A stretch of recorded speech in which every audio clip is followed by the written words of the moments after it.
దేవుడు మాట్లాడబోతున్నది ఏంటో తెలుసా? ఆయన ఆలోచనలు అతి గంభీరములు. ఏంటండి? ఆయన ఆలోచనలు అతి గంభీరములు. నిజంగా ఆయన ఆలోచన విధానము బహు గొప్పగా ఉంటుంది. మనం అనుకున్న రీతిగా ఉండదు ఆయన ఆలోచన, మనం అనుకున్న రీతిగా ఉండదు ఆయన తలంపు. మనము ఒకటనుకుంటాము, ఆయన యొక్క ఉద్దేశము వేరొకటిగా ఉంటుంది. ఆయన ఉద్దేశములు ఎలా ఉన్నాయో, ఆయన ఉద్దేశములు కొందరు జీవితంలో ఎలా నడిపించారో, ఎలాగ ఆయన ఉద్దేశములు సంపూర్ణ చేయబడుతూ వచ్చినాయో, ఈ మధ్యలో ఉన్నటువంటి అనుభవాలు ఏమిటో మనం ఈరోజు తెలుసుకుందాం. ప్రైజ్ ద లార్డ్, హల్లెలూయా.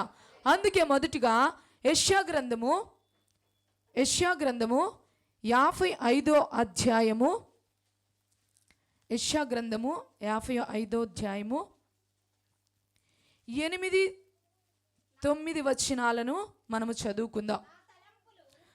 నా తలంపులు మీ తలంపుల వంటివి కావు, మీ త్రోవలు నా త్రోవల వంటివి కావు.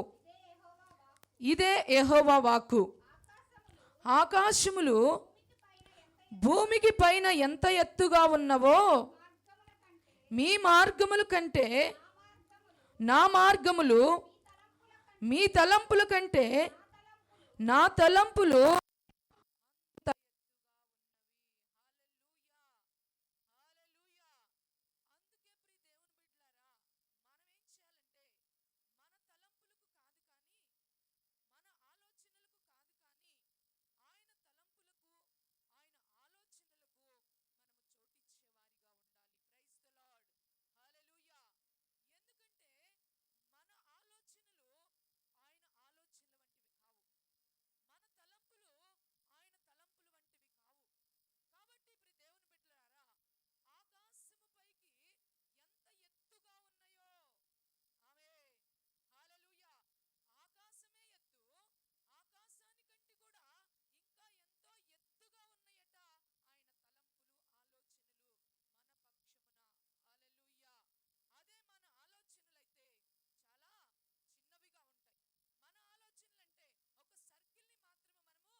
కొన్నిసార్లు మనము ఆయన అవకాశాలకు, ఆయన ఆలోచనలకు, ఆయన తలంపులకు మనము అవకాశం ఇవ్వకుండానే మనం ఏం చేస్తామంటే మన మార్గములో ఆయనకు ఎదురుగా వెళ్ళి ఆయన్ని అట్టుకొని ఆయన ఇచ్చేటటువంటి విస్తారమైనటువంటి ప్రయోజనకరమైనటువంటి దీవెనలు ఏం చేస్తామో తెలుసా? అడ్డుకుంటూ ఉంటాం. ప్రైజ్ ద లార్డ్, హల్లెలూయా. కాబట్టి ప్రియ దేవుని బిడ్డలారా, ఆయన ఆలోచనలు, ఆయన తలంపులు విస్తారములని మనకు తెలిసినప్పుడు, ఆయన తలంపులు, ఆయన ఆలోచనలు బహు విశేషమైనవని తెలిసినప్పుడు, ఆయన ఆలోచనలు అతి గంభీరములైన తెలిసినప్పుడు మనం ఏమి చేయాలంటే సమయాన్ని మనము ఇచ్చేవారిగా ఉండాలి. తొందరపాటు మనలో ఉండకూడదు ప్రియ దేవుని బిడ్డలారా. మనము చూసుకున్నట్లయితే మరి అబ్రహాము, ఇస్సాకు, యాకోబుని మనము చూసుకున్నప్పుడు దేవుడు ఏం చేశాడు? వారితో ఒక వాగ్దానాన్ని చేశాడు. ఏమని చేశాడు? ఇదిగో నువ్వు వెళ్ళబోతున్న దేశము నీ పితరులకు నేను ఇస్తాను. ఆమేన్, హల్లెలూయా. నీ పితరులకు నేను ఇస్తాను అని చెప్పి ఆయన ఏం చేశాడు? ఒక వాగ్దానము చేశాడు. అయితే ఈ వాగ్దానాన్ని నెరవేర్చుకోవడానికి ప్రియ దేవుని బిడ్డలారా ఎన్నో కార్యాలు జరిగినట్లుగా, ఆయన ఆలోచనలన్నీ కూడా వీరి యొక్క అనుభవాలతో నడిపించినట్లుగా మనము లేఖన భాగములో మనము చూస్తాము. హల్లెలూయా, హల్లెలూయా. కొన్ని సంవత్సరాలు పట్టింది ప్రియ దేవుని బిడ్డలారా. ఎన్ని సంవత్సరాలు? ఇక్కడ నుంచి మనం చూసుకున్నట్లయితే అబ్రహాము మొదలుకొని చూసుకున్నట్లయితే మరి యాకోబు వరకే కొన్ని సంవత్సరాలు, 3 తరాలని మనం చూసుకోవచ్చు. ఆ తర్వాత మరి యేసేపు కాలం మనం చూసుకోవచ్చు. ఆ యేసేపు తర్వాత కూడా మళ్ళీ 430 years కదండి, 430 సంవత్సరాలు ఐగుప్తు దేశములో బానిసత్వము, మరలా 40 సంవత్సరాలు అరణ్య ప్రాంతంలో తిరుగులాట, ప్రయాణం. ఇవి మొత్తము చూసుకుంటే కొన్ని సంవత్సరాల యొక్క అనుభవం. హల్లెలూయా. ఈ అనుభవంలో ఆయన వీరు అనుకున్న విధంగా కాదు, కానీ ఆయన అనుకున్న విధముగా అద్భుత కార్యాలు జరిగిస్తూ వచ్చాడు. ఆమేన్. కొన్నిసార్లు మనం ఎక్కడికి ఎందుకు వెళతామో, దేవుడు ఎక్కడికి ఎందుకు మనల్ని నడిపిస్తాడో మనకు తెలియదు, కానీ ఆయనకు తెలుసు. అందుకే ఆయన వెళ్ళమన్నప్పుడు, ఆయన నడిపించినప్పుడు మనం ఏం చేయాలి? లోబడే వారిగా మనము ఉండాలి. హల్లెలూయా, హల్లెలూయా. దీనంతటికి కూడా ఈ వాగ్దానము స్వతంత్రించబడాలంటే, ఈ వాగ్దానము నెరవేర్చబడాలంటే దేవుడు ఏం చేశాడండి? ఐగుప్తు ప్రాంతంలో, ఆ చుట్టుపక్కల ఉన్నంత ప్రాంతంలో కూడా ఏం చేశాడు? కరువును కలుగు చేశాడు. ప్రైజ్ ద లార్డ్, హల్లెలూయా. దానికంటే ముందుగా ఏం చేశాడు? యోసేపును ఎన్నుకున్నాడు. ఎలా ఎన్నుకున్నాడు? యోసేపును ఎన్నుకున్న విధము మనము చూస్తే, యోసేపు మీద వారి యొక్క అన్నలకు ఎలాంటి ఒక పగ కలిగింది. ఎందుకంటే దేవుడు యోసేపుకి ఇచ్చిన కలలను బట్టి, యోసేపు ఆ కలలను వారి అన్నల ఎదుట చెప్పినప్పుడు వారికి ఏం కలిగింది? తమ్ముడు ఎడల పగ, అసహ్యము, ద్వేషము కలిగి మరి యోసేపు మీద ఏం చేశారు? పగపట్టారు. పగబట్టి ఏం చేశారు? ఒక నీళ్లు లేనటువంటి గోతిలో, గుంటలో పడవేస్తే, ఆ గుంటలో పడవేసిన ఆ యోసేపు ఎక్కడికి వెళ్ళాడు? ప్రియ దేవుని బిడ్డలారా, పోతీఫర్ ఇంటికి వెళ్ళాడు. ఎక్కడికి వెళ్ళాడు? పోతీఫర్ ఇంటికి వెళ్ళాడు. పోతీఫర్ ఇంటికి వెళ్ళిన తర్వాత పోతీఫర్ ఇంటి మీద ఒక అధికారిగా ఉన్నాడు. మరి అలాగ సాగించుకుంటూ వెళితే మరి యోసేపు అప్పటికే గొప్పవాడిగా చేయబడ్డాడని పోతీఫరు విని జ్ఞానవంతుడని కూడా తెలుసుకుని ఇక అక్కడితో చెయ్యొచ్చుగా. కానీ ప్రియ దేవుని బిడ్డలారా, కొన్ని అనుభవాలు, కొన్ని శ్రమలు, కొన్ని ఇబ్బందులు గుండా దేవుడు ఏం చేస్తూ ఉంటాడంటే మన జీవితాలలో మనల్ని కూడా నడిపిస్తూ ఉంటాడు. అలాగే యోసేపును కూడా నడిపిస్తూ వచ్చాడు. ఆమేన్, హల్లెలూయా, హల్లెలూయా. ఆ పోతీఫరు ఇంటికి వెళ్ళడం ఏంది? అక్కడ పోతీఫరు ఏం చేశాడు? తన భార్యను తప్ప మిగతా అంతటిని కూడా, ఆ ఇంటంతటి మీద కూడా అధికారాన్ని ఇచ్చాడు. ఎందుకు ఇచ్చాడు అంటే యోసేపు పక్షమున దేవుడుంచినటువంటి ఆశీర్వాదమును బట్టి. ఆమేన్, హల్లెలూయా. ఇంతకుముందు దేవుడు మనకు తోడై ఉంటే ఏం చేస్తాడనేటటువంటి ఆ యొక్క ప్రసంగంలో దేవుడు మనతో మాట్లాడాడు. యోసేపుతో యెహోవా ఏం చేశాడు? తోడుగా ఉన్నాడు. దేవుడు యోసేపుకు తోడుగా ఉన్నందువలన, దేవుడు యోసేపుతో ఉన్నందువలన యోసేపును బట్టి ఏం చేశాడంటే ఆ పోతీఫర్ యొక్క ఇంటిని ఆశీర్వదిస్తూ ఉన్నాడు, దీవిస్తూ ఉన్నాడు. ఆ దీవిన ఆశీర్వాదము వారు కనులతో చూస్తూ ఉన్నారు. ప్రియ దేవుని బిడ్డలారా, దాన్ని బట్టి ఇతని పక్షమున దేవుడున్నాడు, ఇతని పక్షమున నా కుటుంబము దీవించబడుతుందని చెప్పేసి యోసేపుకి ఏం చేశాడు? అధికారమునంతా ఇచ్చాడు. కానీ అక్కడ జరిగినటువంటి సిచ్యువేషన్ ఏంటి? తన భార్యకు చెడు ఆలోచన, తన భార్యకు చెడు ఆలోచన. ఆ చెడు ఆలోచన కలగడము, ఆ చెడు ఆలోచనకు యోసేపు ఒప్పుకోకపోవడము, ఇంతటి పాపమును నా దేవుని ఎదుట నేను ఎలాగూ చెయ్యగలను, ఇంతటి దుష్కార్యము అంటున్నాడు, ఇంతటి దుష్కార్యమును నా దేవుని ఎదుట నేను ఎలా చెయ్యగలను అని చెప్పేసి అన్నప్పుడు ఆవిడ కక్ష కట్టుకొని యోసేపుని ఏం చేసింది? నిందల పాలు చేసి, అవమానాలు పాలు చేసి ఎక్కడికి వెళ్ళింది? ప్రియ దేవుని బిడ్డలారా, చెరసాలలోనికి వెళ్ళింది. హల్లెలూయా, హల్లెలూయా. ప్రియ దేవుని బిడ్డలారా, దేవుని ఆలోచనలకు మనం చోటిస్తే, దేవుని యొక్క తలంపులకు, ఆయన నడిపింపుకు మనం ఒప్పుకుంటే ఎక్కడికి వెళ్ళినను కూడా మనకు దీవెనే. ఎక్కడికి నడిపిస్తున్నా కూడా మనకు ఆశీర్వాదమే. ఎక్కడున్నా ఆయన మనల్ని హెచ్చిస్తూనే ఉంటాడు ప్రియ దేవుని బిడ్డలారా. అలాగూ ఆ యొక్క చెరసాలలో వేయబడినప్పుడు చెరసాలలో ఎవరున్నారు? ఫరో కింద పని చేస్తున్నట్టు భక్ష్యకారుడు, పానాదాయకుడు అనే ఇద్దరి పనివారు వారు ఉన్నప్పుడు వారికి ఒక కళ. అసలు దేవుడు చూడండి, ఒక్కొక్క అంశములో ఒక్కొక్క విషయంలో ఒక్కొక్కటిని కలుగు చేస్తూ అంటూ మన కోసము ఆయన క్రియేటివిటీని కలుగు చేస్తాడు. మన కోసం ఆయన క్రియేట్ చేస్తాడు థింగ్స్ని. మన కోసం అక్కడ కల్పిస్తాడు కొన్ని అవసరతలను కానీ అక్కర్లను కానీ కొన్ని కార్యాలు జరిగించబడడానికి దేవుడు ఏం చేస్తాడంటే అక్కడ తన కార్యాలను జరిగిస్తాడు. అక్కడ వారిద్దరికి కలలు రావడము, ఆ కలలను బట్టి వాళ్ళు ఏమయ్యారు? కలవరపడుతూ ఉన్నారు. ప్రైజ్ ద లార్డ్, హల్లెలూయా. కలవరాన్ని పుట్టించారు వాళ్ళిద్దరికి.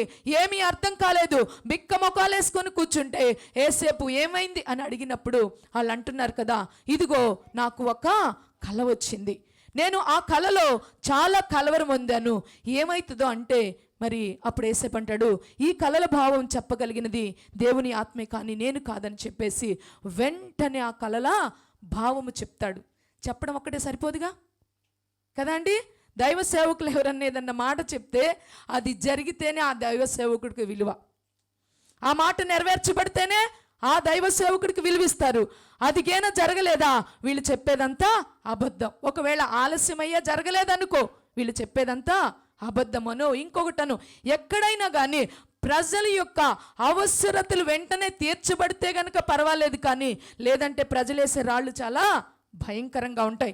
అలాగనే ఈ పానాదాయకుడు భక్ష్యకారుడికి వచ్చినటువంటి ఆ కలల యొక్క భావాన్ని తెలియచేసినప్పుడు ప్రియదేవుని బిడ్డలారా, నిజంగానే యేసేపు ఏదైతే చెప్పాడో అదే జరిగింది.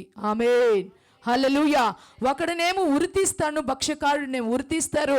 పానాదాయకుడేమో నువ్వు వెళ్ళి మళ్ళీ రాజుకు నువ్వు ద్రాక్షారసపు గిన్నెను నువ్వు అందిస్తావు అన్నప్పుడు అలాగనే జరిగింది.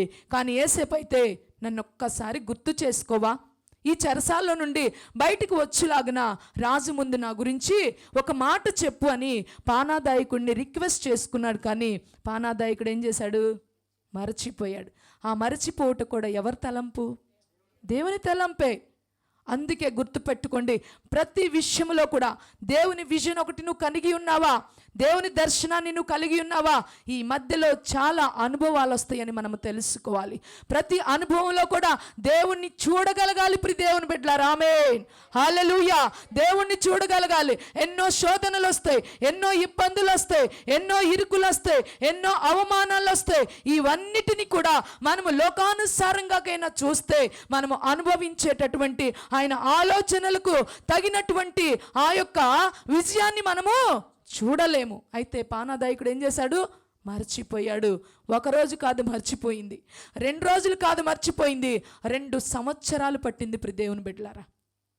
అదే పానాదాయకుడికి గుర్తుంటే, ఆ పానాదాయకుడికి గుర్తున్న ఆ విషయాన్ని చెప్తే యేసేపు వెంటనే వచ్చేవాడు కదా. కానీ దేవుని యొక్క ఆలోచన అది కాదు. వచ్చినా కానీ రాజు ఎదుటికి వెళ్ళడము కావాలి కదా. రాజు ఎదుటికి వెళ్ళాలంటే అక్కడ మళ్ళీ దేవుడు తన యొక్క ఆలోచన కలుగు చేసి ఏం చేశాడు? ఫరోకి ఒక కలను కలుగు చేశాడు. అది ఎటువంటి కళ? ఐగుప్తుని గూర్చిన కళ, ఐగుప్తులో జరగబోయేటటువంటి కార్యములను గూర్చిన కళ. అది మామూలుది కూడా కాదు. ఎందుకంటే ఆయన రాజు కాబట్టి, ఆయన రాజు అయి ఉన్నాడు కాబట్టి ఆ రాజ్యాన్ని గురించి ఆ రాజుకు మాత్రమే దేవుడు తెలియచేస్తూ ఆ యొక్క 7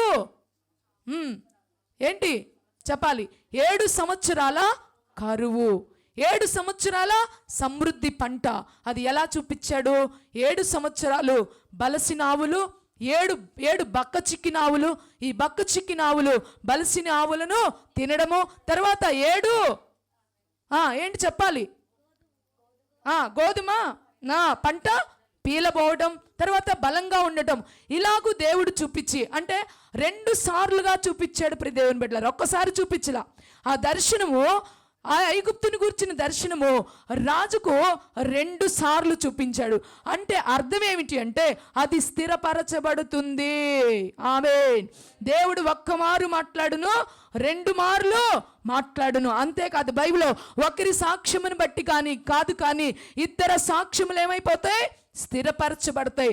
అలాగనే ఈ దర్శనము స్థిరపరచబడే దర్శనము, ఇది నెరవేర్చబడే దర్శనం అని దేవుడు ఏం చేశాడంటే ఫరోకు 2 సార్లు, ఒకటేమో ఆవుల రూపంలోను, ఒకటేమో గోధుమల పంట రూపంలోను దేవుడు చూపించాడు. ప్రియ దేవుని బిడ్డలారా, ఆమేన్, హల్లెలూయా. రాజుకు ఏమీ అర్థం కాలేదు. రాజుకు చాలా కలవరం కలిగి ఆ దేశంలో ఉన్నటువంటి మంత్రజ్ఞులను, మరి ఇంకా శకులు గాండలను, సోది గాండలను, అక్కడ ఉన్నటువంటి ఆ సంస్థానంలో ఉన్న ప్రతి ఒక్కరిని కూడా పిలిపించాడు. ప్రియ దేవుని బిడ్డలారా, ఆమేన్, హల్లెలూయా, హల్లెలూయా. ప్రతి ఒక్కరిని పిలిపించారు, ఎవరికి కూడా చేత కాలేదు. అప్పుడు గుర్తుకొచ్చింది పానాదాయకుడికి, అయ్యా హెబ్రీయుడు ఒకడున్నాడు, ఆ హెబ్రీయుడు నాకు కలిగిన దర్శనాన్ని మేము చెప్పినప్పుడు ఆ హెబ్రీయుడు ఆ యొక్క కల భావాన్ని చెప్పాడు, ఏదైతే చెప్పాడో అదే జరిగింది అని చెప్పేసి రాజును ముందు చెప్పినప్పుడు అర్జెంటుగా పిలువనంపండి అంటే 2 సంవత్సరాల తర్వాత యోసేపుకి ఏమైంది? విడుదల కలిగింది. హల్లెలూయా, హల్లెలూయా. విడుదల కలిగింది. రాజు ఎదుటికొచ్చారు.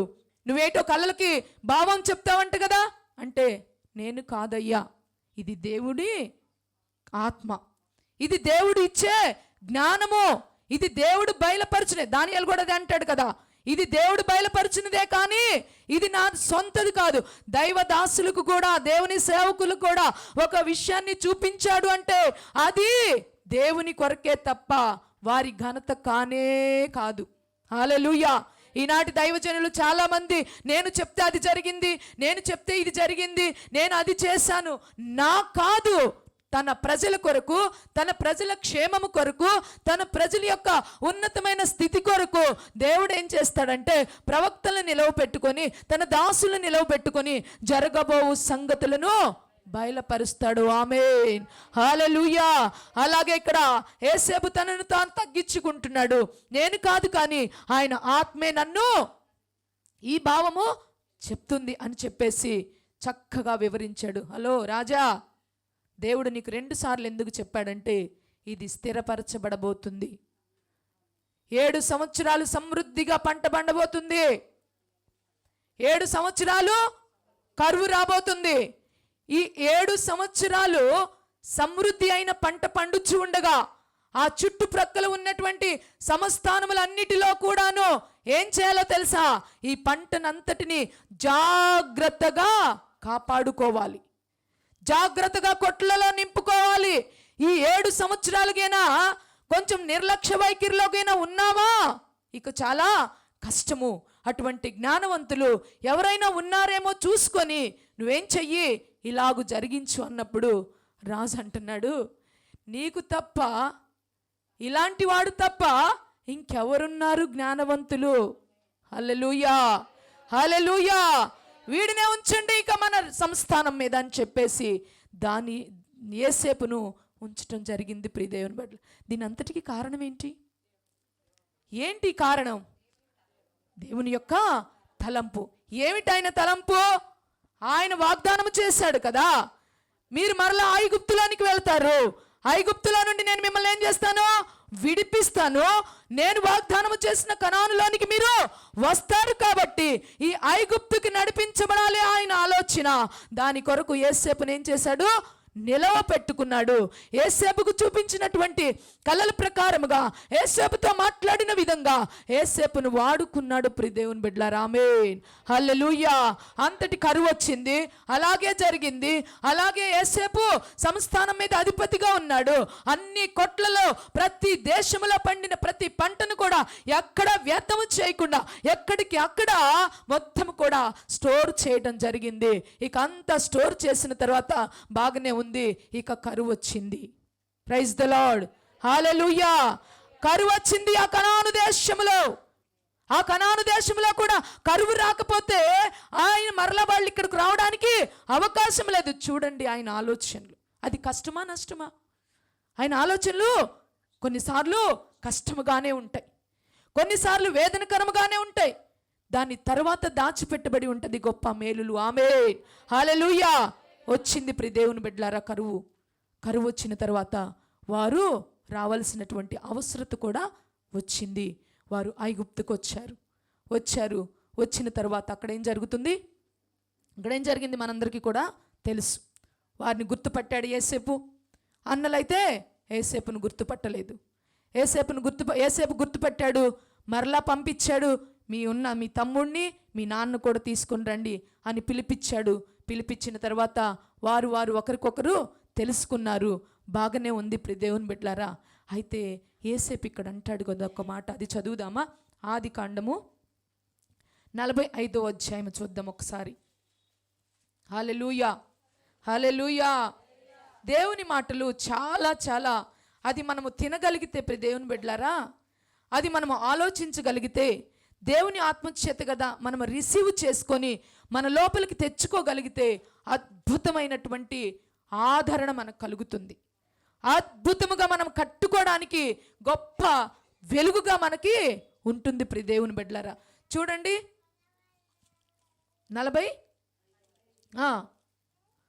45వ వచనం దగ్గర నుంచి చదువుదాం.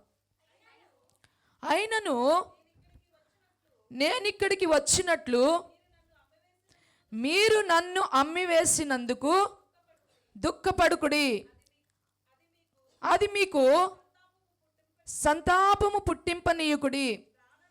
ప్రాణరక్షణ కొరకు దేవుడు మీకు ముందుగా నన్ను పంపించెను. హల్లెలూయా, హల్లెలూయా.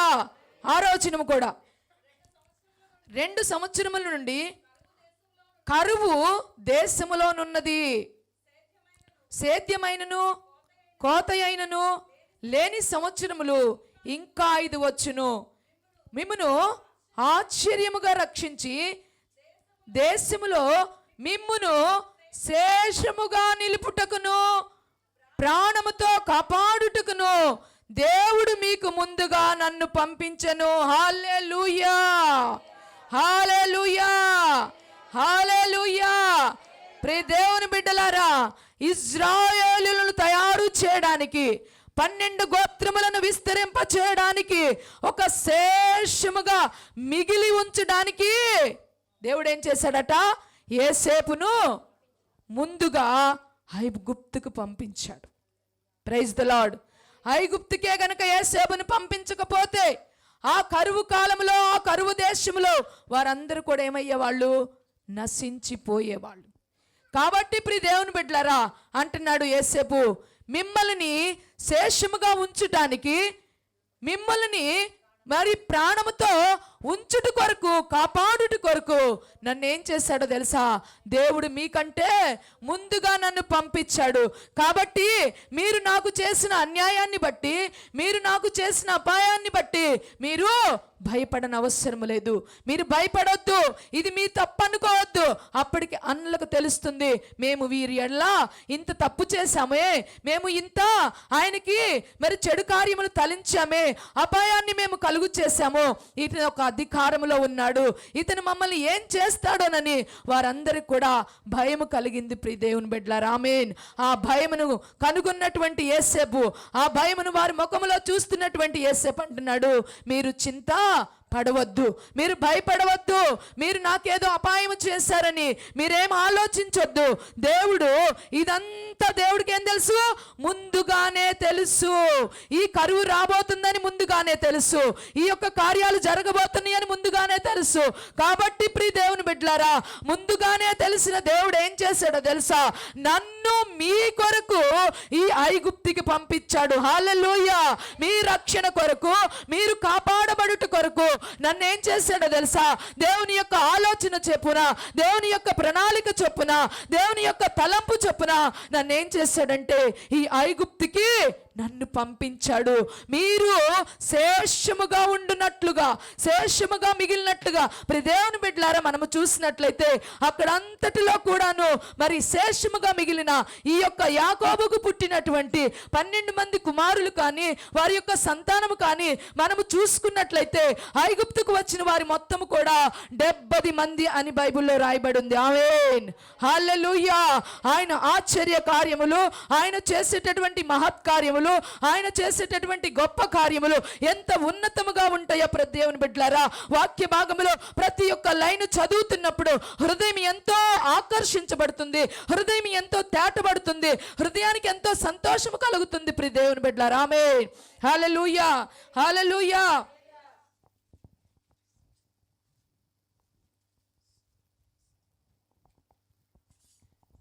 కాబట్టి ఆయన యొక్క ప్రణాళిక నెరవేర్చబడి నిమిత్తము, ఆయన యొక్క ఆలోచనలు నెరవేర్చబడి నిమిత్తము ఉన్నతమైన తన ఆలోచనలు ఏం చేశాడో తెలుసా? ఎవరి పట్ల ఉన్నాయి? ఎవరి పట్ల ఉన్నాయి? ఇజ్రాయేలీల పట్ల ఉన్న ఉన్నతమైన ఆలోచనలు, ఇజ్రాయేలీల పట్ల ఉన్నటువంటి గొప్ప ఆలోచనలు, గొప్ప తలంపులను ఆయన నెరవేర్చడానికి ముందుగానే యోసేపును, ఆమేన్, నిన్ను నన్ను కూడా ఎందుకు ఉంచుకున్నాడు తెలుసా? ఇక్కడ నీ ఎడల నా ఎడల ఆయన యొక్క తలంపులు బహు విస్తారములు, నీ ఎడల నా ఎడల యొక్క ఆలోచనలు బహు విస్తారములు. ఆయన ఊరికే నిన్ను నన్ను ఎన్నుకోలేదు, ఆయన ఊరికే నిన్ను నన్ను ఆయన రక్తములో కడగలేదు, నిన్ను నన్ను ఊరికనే ఆయన సంఘములో చేర్చుకోలేదు. నీ ఎడల నా ఎడల ఉన్నతమైన ఆలోచనలు, ప్రణాళికలు బహు విశేషముగా ఉన్నాయని తెలుసుకున్న రోజున యోసేపు వలె మనం ఏం చేస్తామో తెలుసా? దేవుడికి లోబడే వారిగా ఉంటాము. ఆమేన్, హల్లెలూయా, హల్లెలూయా. యోసేపు కోపపడలేదు, యోసేపు కోపపడలేదు. యోసేపు కక్ష తీర్చుకోవాలంటే వారి అన్నలను ఒక బానిసలాగా పెట్టుకోవచ్చు, కానీ అలాగూ చేయలేదు యోసేపు. దీన్ని బట్టి దేవుని యొక్క మనస్సును యోసేపు చూపిస్తూ ఉన్నాడు. దేవుని బిడ్డలారా, అలాగూ చేయలేదు. కానీ హలో, మీరు బాధపడొద్దు, మీరు చింతపడొద్దు, మీరు ఏమి అనుకోవద్దు, మీ గిల్టీనెస్ను మీరు ఉంచుకోవద్దు. కానీ ఇదంతా దేవుని ప్రణాళికని మీరు ఎరగండి. ఇది దేవుని ఉన్నతమైన ప్రణాళిక, ఇది దేవుని యొక్క ఉన్నతమైన ఆలోచన. అందుకొరకే దేవుడు నన్ను ఏర్పాటు చేసుకున్నాడు. అందుకే మీరు నన్ను గుంతలో వేశారు, అందుకే మీరు నన్ను గొయ్యిలో వేశారు. అందుకే ఇదంతా కూడా మీరు అలాగ వేసి ఉండకపోతే ఈనాడు నేను ఈ యొక్క ఐగుప్తులో ఉండేవాడిని కాదు.